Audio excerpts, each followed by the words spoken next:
Okay, Captain, tell me a little bit about the incident the other day with the boat.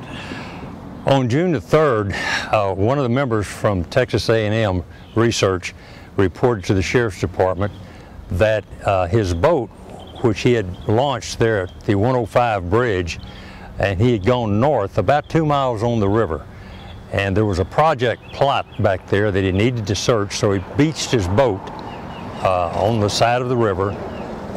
And thinking ahead, he removed the outboard motor off of his boat, took it into the woods and hid that, and then walked deeper into the woods to check the research plot. During the period of time that he was back there, he heard an outboard motor on the river come up, shut down, start up again. And when he got back to the area where he launched his boat, the boat was no longer there.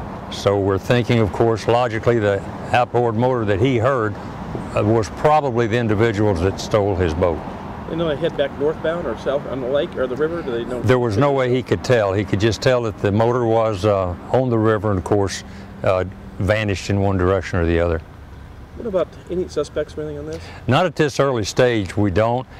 We have put out the information on the boat, the registration number that's on the boat, the serial number, the type boat. It's 2002 flat bottom 14-foot aluminum boat.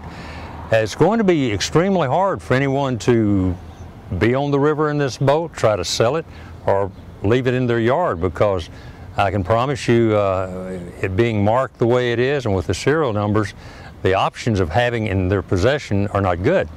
Especially being state property owned too. And that's correct. What something like this, state property, what are we looking at penalty-wise? It's definitely going to be a felony. I don't know what was in the boat besides the boat itself. The motor, like I say, fortunately had been taken off. And so the value of the boat itself is somewhere between $1,500 and $2,000. So would he have to end up walking back, or was he able to get help? He was. He had to walk out and get some help and call someone to come pick him up. Tell me a little about that terrain. I mean, north of that river bridge is not pretty. It is not. It is not. I know you've been there often, as we all have.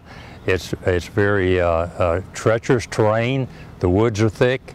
So it's a difficult place to walk yourself out of. And what about the little friendly gators? Oh yes, there are gators out there, and you don't want to be out there during feeding time in the late afternoon. Okay. A bad time to go wading in the river. All right, thanks.